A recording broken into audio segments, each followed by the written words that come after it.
This is The Speaking Show. I'm David Newman, and you're tuned in to the #1 podcast for speakers, consultants, and experts who want to speak more profitably.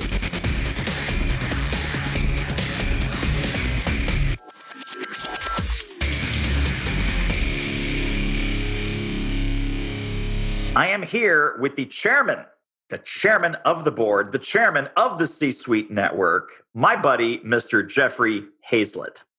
Hey, David, good to be here. Thanks so much for having me.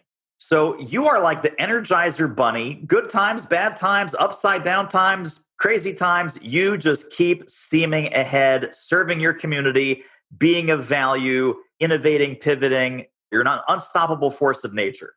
I got the Energizer Bunnies right here. I just got myself a new set of like lithium batteries. So I'm doing that right now, right? That's the Energizer. I'm not the smartest guy, David. I have to out-hustle everybody.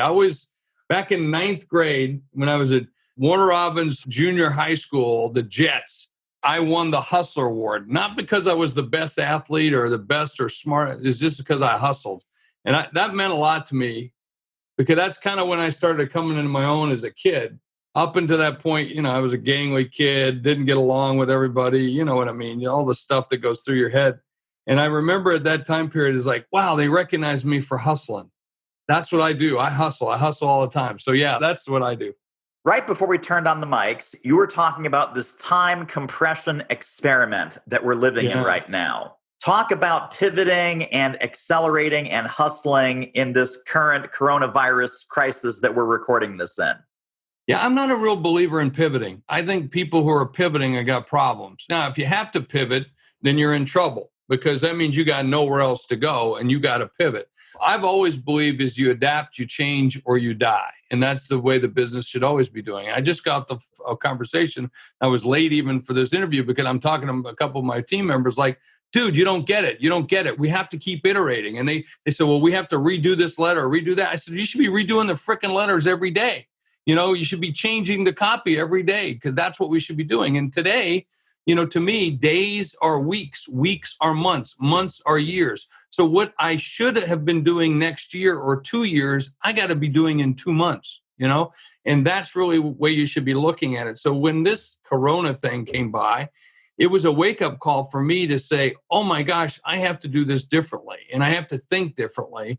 I need to do the exact same things I'm doing at the core, but to deliver them in different methods. And so I got really smart very fast and said, look, we're not going to run into a hole. We're going to drive and thrive. We're going to get out there. We're going to make it happen. We're going to change it. We're going to do whatever is necessary.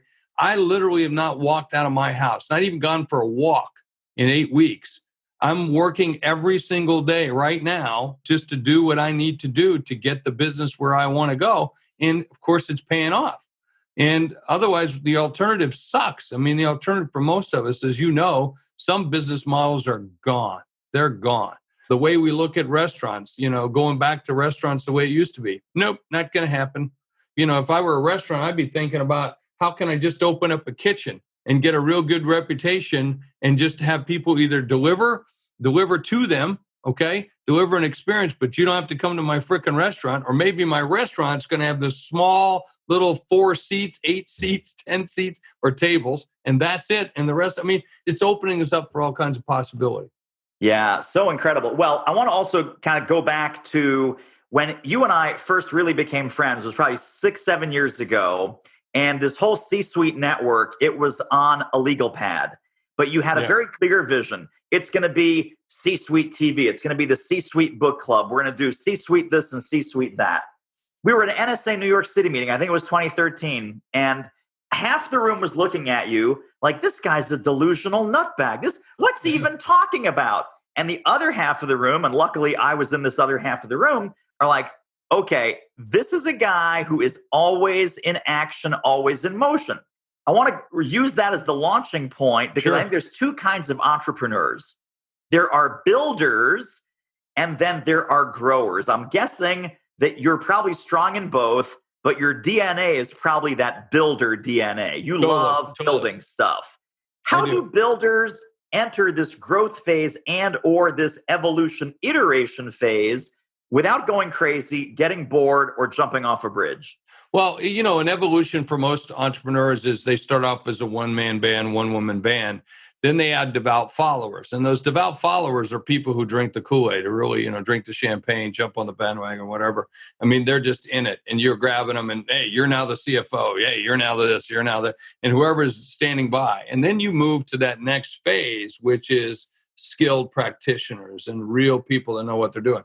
We're in that phase now ourselves. And that's where as a builder, I got to go get people who are growers. I got to go get people who do this, this, and this beyond just me, because then I'm the limiting factor in that pipeline because I'm the constrictor and I can't be that. So that's when you start to do that, David, when you start to make those transitions beyond, more than the Jeff Hayzlett show into a real viable entity. Now, you look back, we're, valued at close to 100 million. Well, in terms of size and revenue that we're doing. And so it's funny because I was talking to the team and there's a chart that I could actually show you that I just sent to an investor that shows the hockey stick. We all know what the hockey stick is, right? Well, we're right now in the hockey stick, at the tip of the hockey stick, where normally I've always been the handle. I've never really gotten up here. I've gotten up here a couple of times, but this is one that I'm really leading and I'm doing it. And that's when you got to really start sitting back and saying, look, I can't work in this business. 2 hours ago, I was on a call with the team about events and meetings, and they said, Jeff, what do you think about this? I said, I'm not answering that question.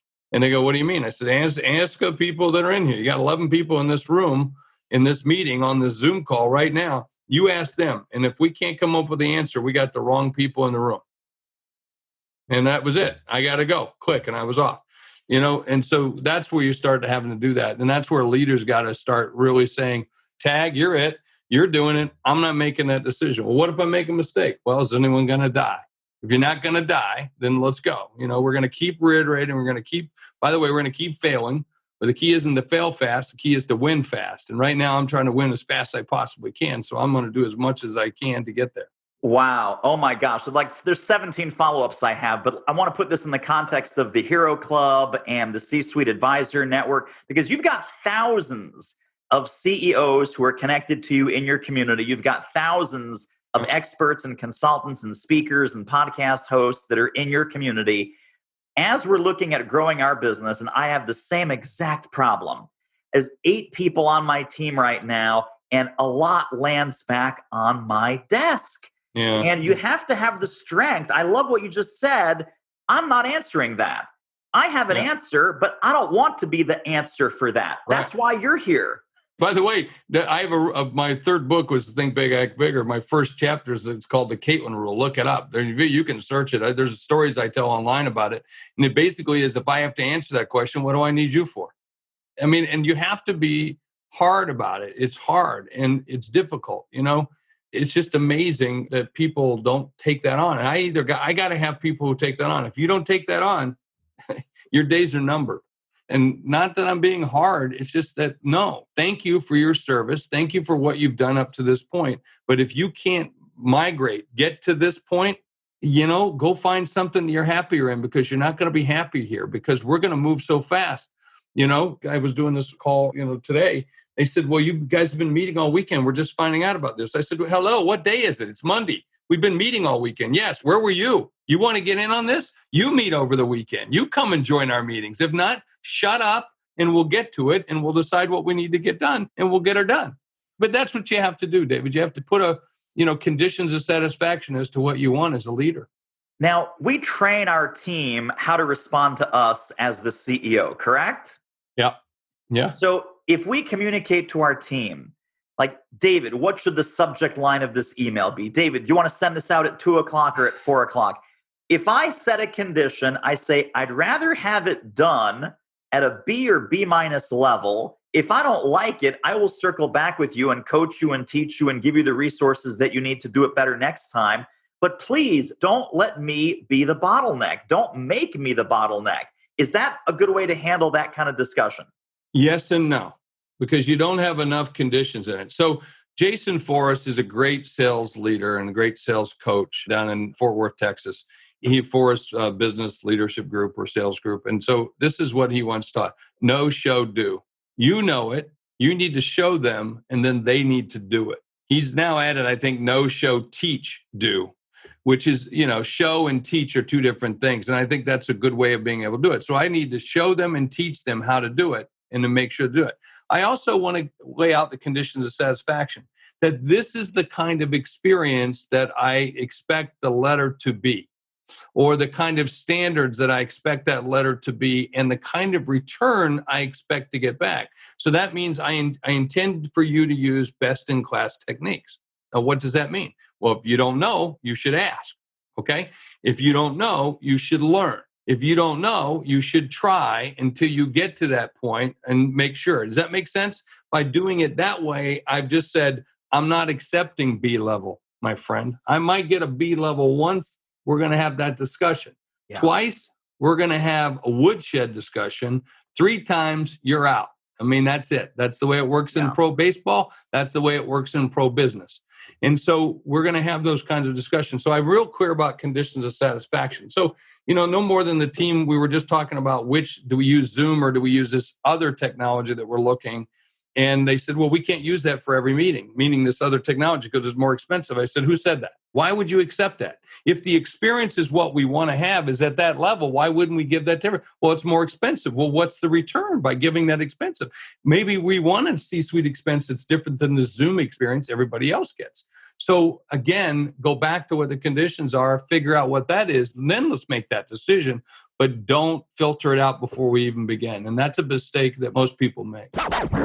Hey, this interview is a real moneymaker. If you're serious about ramping up your reach and revenue as a speaker, trainer, or expert, book a confidential speaker strategy call with our team. The link is doitmarketing.com/call. It will be the most valuable 45 minutes you invest in your speaking-driven business. Speaking of value, let's get back to the show.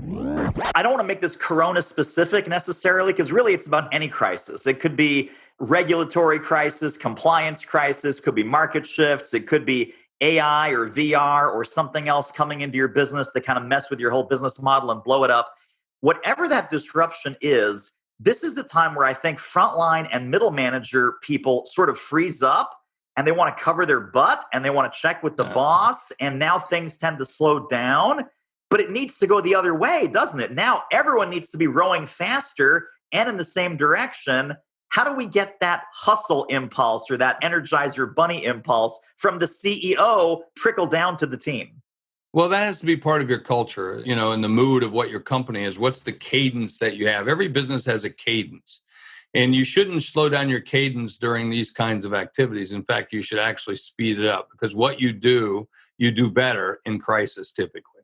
And don't waste a good crisis. Now, I'm not trying to be callous in any way, shape, or form, but listen, everybody pay attention. For most of us that are here right this minute, we are not doctors. We are not nurses, okay? And in fact, I can't save someone's life. I wish I could, but I don't know how to do that. And I can't even sew a frickin' mask, okay?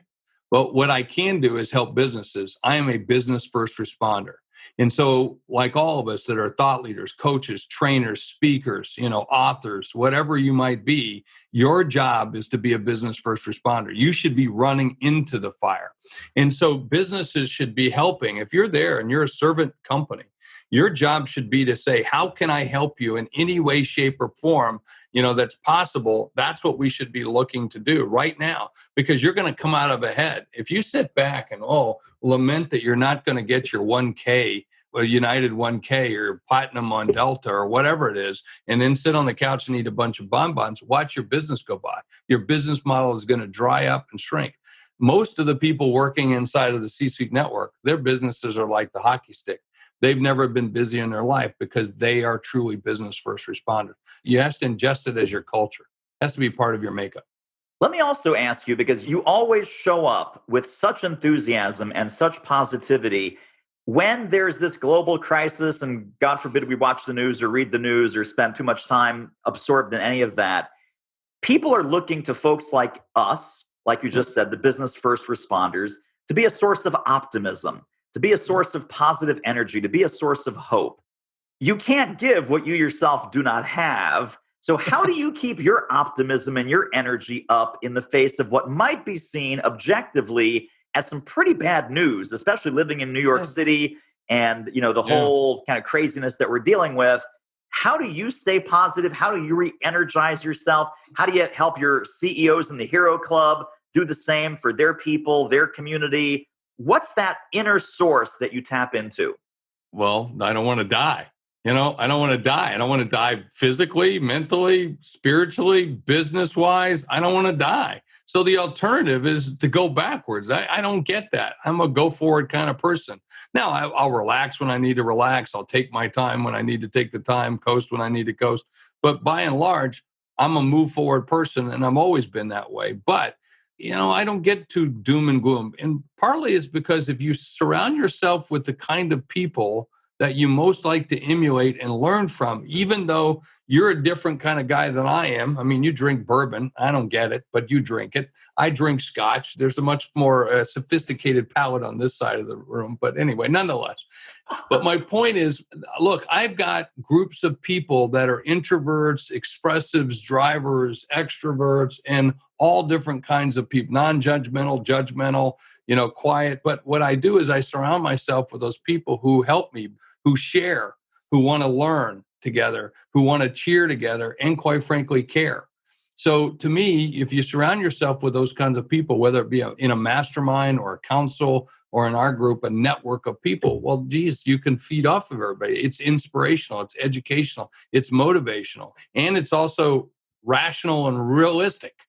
Because I think you have to be rational and realistic to understand, look, you're not ever going to get the PPP, or you're going to get this, or you're not going to get this. So what are you going to do? Face the facts, look in the mirror and make those decisions. Because right now, for everyone that's a thought leader of any kind, or even a business leader, in my opinion, that's running an enterprise operations, we all need to be media companies right now. We all need to be taking ourselves and creating a brand and taking content and running with it like crazy, because we've got to expand our businesses in ways that we've never done before.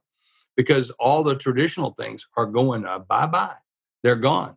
And you can lament. I mean, somebody said the other day, I was talking to a speaker in a big group, like these are $1 million speakers. And they said, I can't wait to get back on that stage again.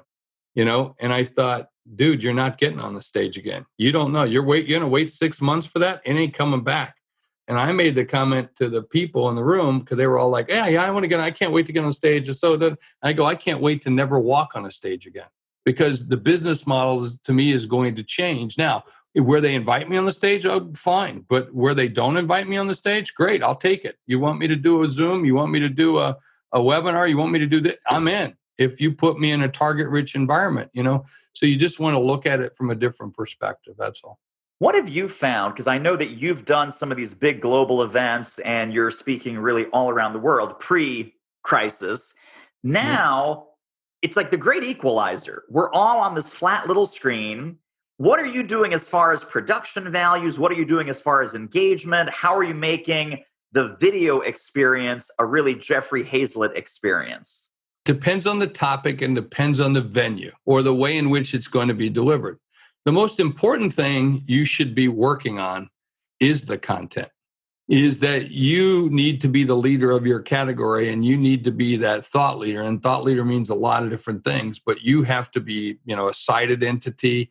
You have to be written about, quoted. There's a lot of different things that go. You have to have haters. I mean, all those kinds of things come into it. I finally qualify. There you go. There you go. Well, a lot of people, all they do is want to be loved and so forth. Well, that's just mushy stuff and doesn't fit. But, I want people to say when they have conversations, did he just say that? Did he just say that? Because I want them to know that that's part of my job. That's part of what I'm supposed to do. And not that I, purposely go out of it, although I'm pretty good about the positioning of that stuff. But mostly it's just, no, I've just thought about it a great deal. Changing. Like right now, days are weeks, weeks are months, months are years, and years are now decades. And we're going to look back at this time period and say, Daddy, what did you do during COVID? Or Grandpa, what did you do during COVID? And I'm going to be able to say exactly what I did. Now, there's a lot of people, especially a lot of thought leaders right now, who won't be able to say what they did because they sat on their ass and watched it go by because they were waiting to get back on stage again. And that's the wrong thing to do. And by the way, early on, I had some haters who came after me for my positioning. And they kept saying, you're selling. I'm not selling, I'm helping. Let me help. You didn't hear anywhere in my conversation saying, hey, well, by the way, it costs. okay? Because that's not the right thing to do at the beginning, okay? Now, look, even the guy serving soup has to eat some soup, okay? And people realize that. So, the key thing that I think, and when you're looking at how you present, the way you present, is to find out the real needs of the audience, and then how does your content match that? Now, then let's talk about the styles of which you want to do it and how you want to do it. I'm a very bodacious, some might say in your face, loud, kind of speaker. I'm a storyteller, but it's hard to do some of that while you're in a screen. So you have to be able to figure out different ways to do that. So for me, quite frankly, interview formats work a lot better. For me, positioning, being able to make a few statements and then doing a lot of interaction with the audience, which I'm doing. And I'm able to handle a lot very quickly, or I have a team where I'm watching the chats. They're feeding me questions. I've done television, I've done radio or podcast, but certainly done a lot of TV. So I can handle a lot of things going on over here or over there at the same time and still be interesting. So, it just depends. You have to just develop your own style. And I just put out a sizzle reel, or what many people might call a speaker reel, around the digital events. And we just mailed that out to about 15,000 meeting planners and clients that we've served over the years. And we've gotten a lot of response on it. We book a lot. I'm doing probably 2 interviews a day and maybe 3 or 4 presentations a day. Wow. Every day. Holy smokes. Yeah. Super quick commercial break. Isn't this interview amazing? If you'd like to get more ideas on how to start or grow your speaking business fast, pop over to our free training at doitmarketing.com/webinar. Let's talk about the opportunity for entrepreneurship in all of this, because there's 32 plus million unemployed people. You've spent some time on both sides of the fence. I've spent some time on both sides of the fence. We get laid off, we lose a job, we decide to leave, retire, whatever. Hey, I want to start my own show. Hey, I want to be a consultant. Hey, I want to write books. Hey, I love podcasts. I want to have a podcast show and build an information business. Are you seeing some silver lining here for these 32 million plus unemployed people as the future wave of entrepreneurs? Yeah, you're going to be able to find better jobs with people that really care about you and really want to do it. I mean, not everybody got laid off. I haven't laid anybody off on my entire team. Not an easy thing to do, by the way, with the cash, because cash is tight. Not that we're not profitable, just cash is tight, getting to collect that money, because people went home and they didn't know how to pay the bills remotely and things. There's a lot of that kind of stuff. So there's that. But no, there's lots of opportunities to start businesses and the way in which you start a business. I mean, I just got through describing a restaurant. Man, right now would be the time to open a restaurant. And I'm not joking, because think about it. If you want to be able to do that, you could, if you're known for, a certain kind of cake or a certain kind of thing, or you make a great barbecue or something like that, you could actually literally start a cottage business that could go bigger and bigger and bigger, right? If you smoke meats or what, I mean, there's all kinds of things you could do. But even for the right kind of thought leader, in terms of you right now, start a podcast. Are you nuts? C-suite radio, we're going through the roof. I mean, things aren't like this. They're like this right now in terms of Space listenership. shuttle. Yeah, it's going straight up. I've never experienced it in my life. So advertising is like that. Listenership is like that. Finding new talent and adding shows. We're going to add like 80 new shows in the next month right now of new shows. That's like, we're at 170, almost 200 shows. Whoa, I don't even know what the percentage is. I'm not good at math, but it's a lot. It's a lot, and that's pretty exciting to watch that kind of growth very quickly. So, think what people are doing. What can you do to help them? What might services, businesses of all kinds are big, whether it's, mostly delivery, I would think is a great deal. But there's so many things that you could start right now. And, don't forget, even during the darkest days of the last recession, Uber was born. Airbnb was born. And I can go on listing a lot of other businesses that were born. And I can list a lot of businesses like in other recessions, like Toomey was born. And there are many businesses that were started in the darkest days. So there's always an opportunity for a better mousetrap. Always.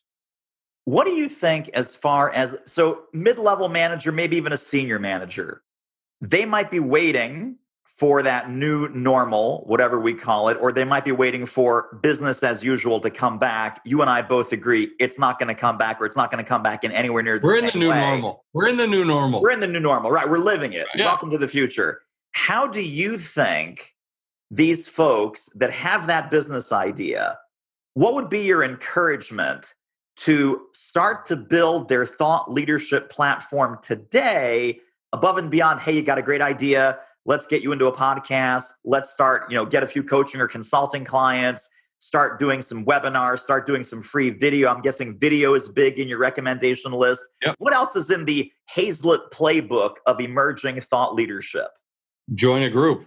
Join a group with other people, get behind the other people, get in a network, get in a community, be part of a peer group. And if you're part of that peer group, then there's some great things that you could do and make happen. And that's a very big thing to make it work. So you want to be looking for those kinds of things. But without question, I'd start a podcast. I'd start writing a blog. I'd start writing articles. I'd start calling everybody that I knew and said, hey, would you buy this? Who's your list of your 100 clients you're going to go after? If you can't come up with 100 names, then don't start the business. If you can't come up with 100 names of people to go sell to, then don't start the business, because you're going to need 1,000 before it's over. Then you're going to need 10,000, because it's always 10% of 10% of 10%. And so you want to start at least with 100, then go to 1,000, then go to something bigger. So I'd start with those kind of basics. In all that, David, I would start with a plan first. Like, get that plan going. So offer value, figure out where the needs are, figure out where the gaps are, figure out that magic service or magic product that a lot of people would want to buy. Yes, absolutely. Then go test it by selling it. And there's so many people that have talked themselves so many times into a business that never had it. And the first thing I always go do is I go sell it. Can I sell it? If I can sell it and I get somebody to buy it, boom. And I don't worry about everything getting, perfect. Let me give you a good example. You've been part of our thought council in the past. And one day I said, we're going to start the thought council. We're going to sell it at $10,000 a pop. This is what we're going to do. And I started making that list and I started calling them. Within a month, I had 87 people paid $10,000 to join this group. That's selling it. And I didn't have nothing but a letter, nothing but an email, no website, no fancy brochures. Just me calling people and saying, I have this idea to pull together the most elite group of thought leaders, of coaches and trainers and authors and speakers, invite only, that serve the C-suite. You got to serve the C-suite if you don't do this. And then by doing that, I was able to sell it. I love it. What would you say to an existing business owner, for example, all of your Hero Club members who are looking at possible layoffs, cash flow issues? Oh my goodness. Is this a time for them to reinvent? Double down on what's worked before, totally throw the baby out with the bathwater, and is it clean slate time? What are you saying to your Hero Club members? It depends on the business itself. I mean, you've really got to look in the mirror and really ask yourself some hard questions, right? And does the model that which you're doing today meet the model that's going to be, there for you in the future? Okay. And for some people, yes. For some people, no. For some people, their businesses have totally been devastated, right? For others, their growth is just phenomenal. They're experiencing more growth. We're seeing more of that with our Hero Club, more of that with our C-Suite Network members, because again, it's the culture of the group. It's the group that really gets it. You always, with a group, by the way, a third of them get it right away, a third eventually get, and a third never do. But it's to be realistic and ask yourself the right kinds of questions. Because, you might need to do layoffs. You might need to furlough. You might need to just completely change the business all the way around. Or, no, you might be hiring. You might be doubling down. So it really depends on what your business tells you and what you really know about the business. Last couple quick questions as we start to wrap up. This has been so enlightening and so fantastic. How do we get our creative juices? Because usually in a time of crisis or fear, right, the fight or flight kicks in. We are the least creative at this moment. And I think you and I also agree this is the time to be the most creative that we have ever been. How do we re-spark that creativity engine and just get these ideas flowing so we have some options to look at? Well, what works for you? For me, I actually thrive in chaos. I actually do better when it's like that. So you have to find the things that are right for you. I do find times of which I get on the back of a tractor a pretty good time for me, where I can just think and I'm mowing grass, I'm not doing anything, and I can think through those issues. And I also have a way of like, I love to get people on the phone and we just reiterate and we take positions and we try to knock each other off the top of the fence one way or the other until the next person takes his time on the fence. So for each of us, I think you got to find the things. For some people, they meditate, My wife's a meditator. She keeps trying to get me to meditate. Not going to happen. I fall asleep. It's not going to happen. I have my own version of meditating, right? But for me, what works for me is to get together with really smart people and have great conversations. And by me talking it through, then it comes to me, right? I'm also a drawer. So I like to lay things out and draw them out, sketch them out. How does it fit? What am I trying to solve?